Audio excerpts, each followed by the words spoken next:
Good morning, students. Today's topic is very important topic. It is regarding electromagnetic induction. What is electromagnetic induction? Before this, you have already studied that there is a close connection between the magnet and the coil. Here also, you will find that there is a close connection in between the current and the magnet. So, here on that point of view, electromagnetic induction. It means, what is this phenomenon?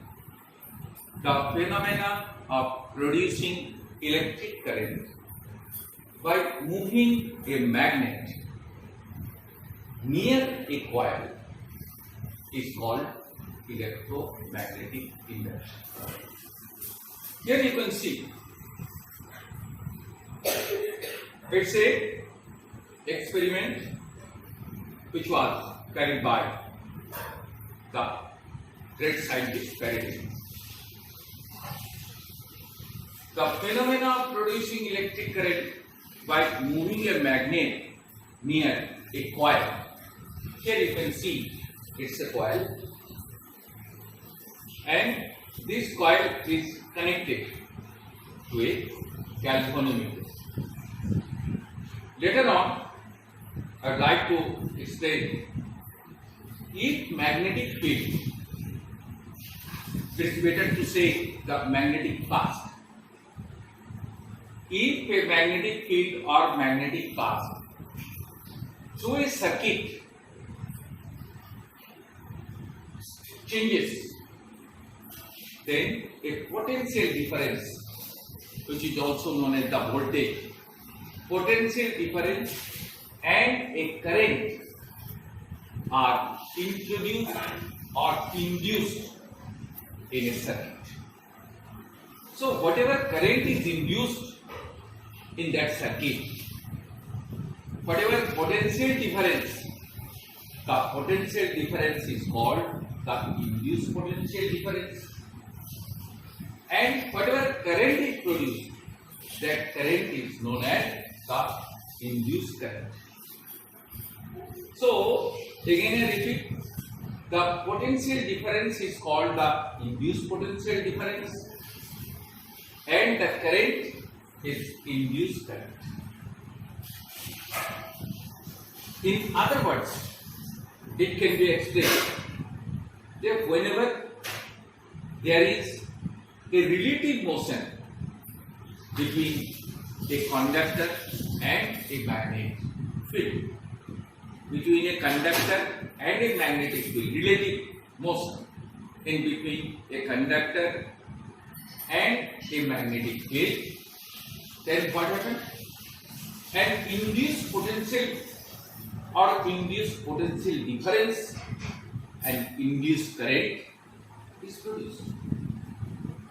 This central principle of electromagnetic induction was discovered by the great scientist Faraday in 1830. And Faraday's experiment is going to be explained here. You can see here, this is a coil. Two ends of the coil are connected to a galvanometer. You can see here, you have taken a magnet. When the magnet is at rest, you will find that the indicator of the galvanometer is fixed, no deflection, while the magnet is at rest. As soon as you will move the magnet towards the coil, as soon as the magnet is moved towards the coil, you will find that the indicator of the galvanometer will be deflected right side, the right direction, or the in clockwise.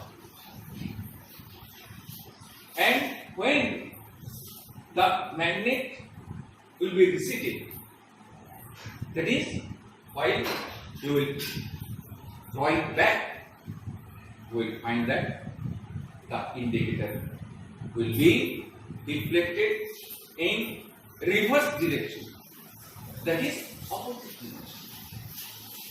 Again, I am spreading.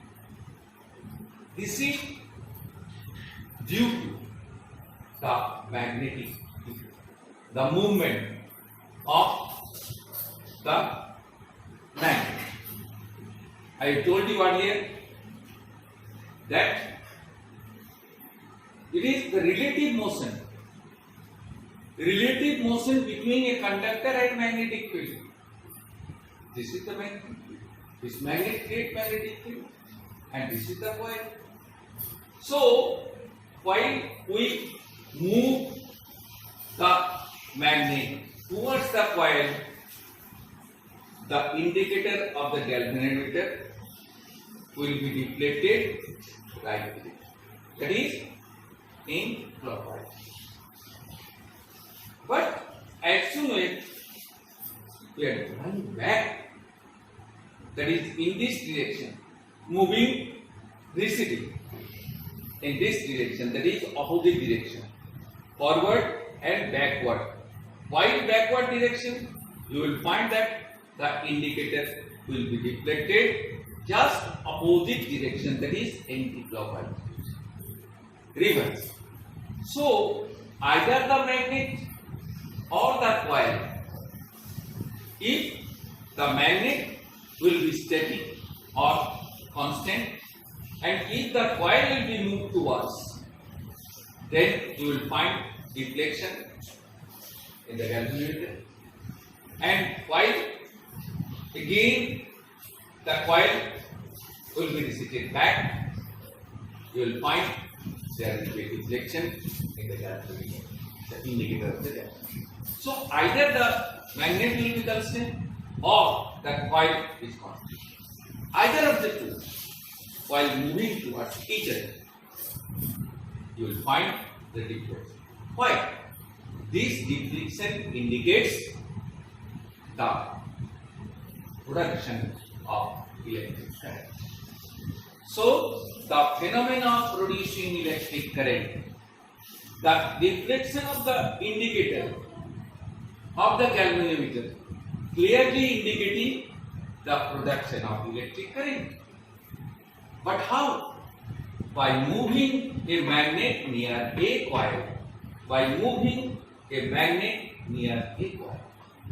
Either the magnet will be moved towards the coil, or coil will be moved towards the magnet.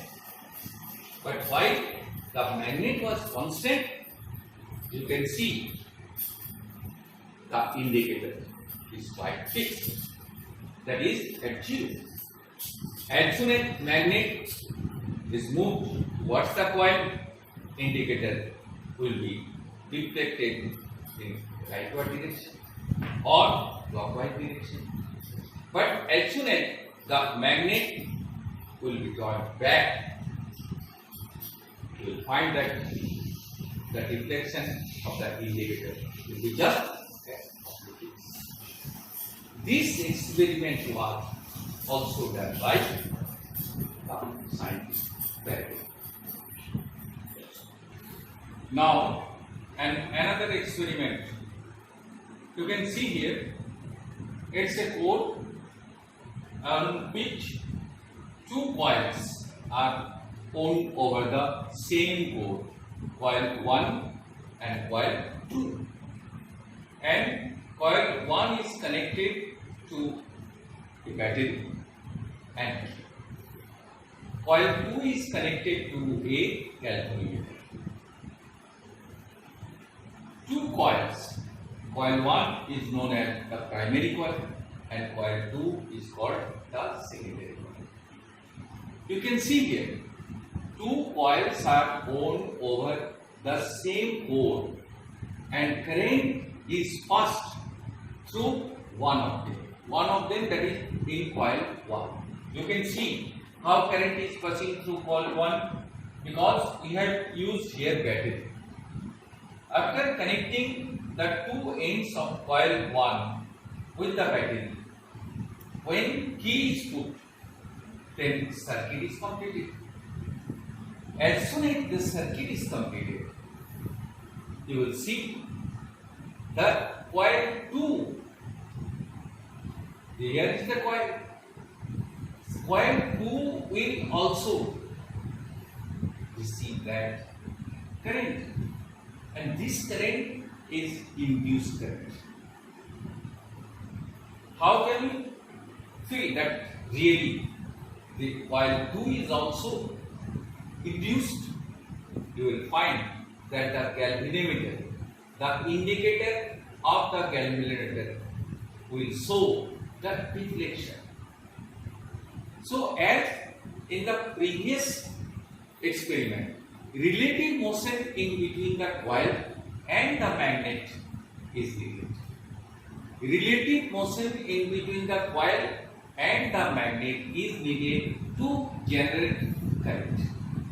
It doesn't matter which one moves. Now, so you can see here current is induced in coil 2. How? Now when current changes in coil 1, you can see here the coil 1 is getting potential difference from these batteries. So we find that the potential difference is induced in coil 1.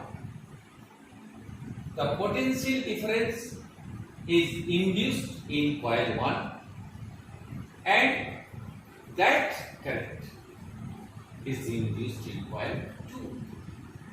Therefore, whatever we find here, that the potential difference is induced in coil 2 when the current in coil 1 is changing, starting or stopping, any of them. So, as soon as the current is flowing through coil 1, coil 2 is also induced. So, whatever current is transferring into coil 2, it is induced current. Hence, the change in magnetic field, you can see here, as soon as this current is flown, is passing through the coil 1, it is magnetized, produce magnetic field. Therefore, the magnetic field lines associated with the secondary coil, the secondary coil is also induced. Here, hence the change in magnetic field lines associated with secondary coil is the cause of induced current in coil 2. This is the cause. Either moving it in the magnetic field or by changing the magnetic field around it, either of the two. Either moving it, earlier in the first experiment we saw that as soon as the magnet is moved towards the coil, the indicator of the galvanometer shows the lightward deflection. But as soon as the magnet was brought backward, we saw the reverse deflection, that is on left side. Therefore, either moving it in the magnetic field or by changing the magnetic field around it, any of the two, by which the induced current is produced. Again I repeat, the electromagnetic induction. What is electromagnetic induction? The phenomena of producing electric current by moving a magnet near the coil is called electromagnetic induction. So there must be a relative motion in between the magnet and the coil just to generate current It doesn't matter which one goes. And that's all. This is the second experiment by which we can prove the electromagnetic induction. How the secondary coil is induced by the coil number 1. Coil 1 get its potential difference by the battery, and coil 2 is induced by changing its current starting or stopping. So we find that the potential difference is induced in coil 2 whenever current in coil 1 is changing. That current is induced in coil 2.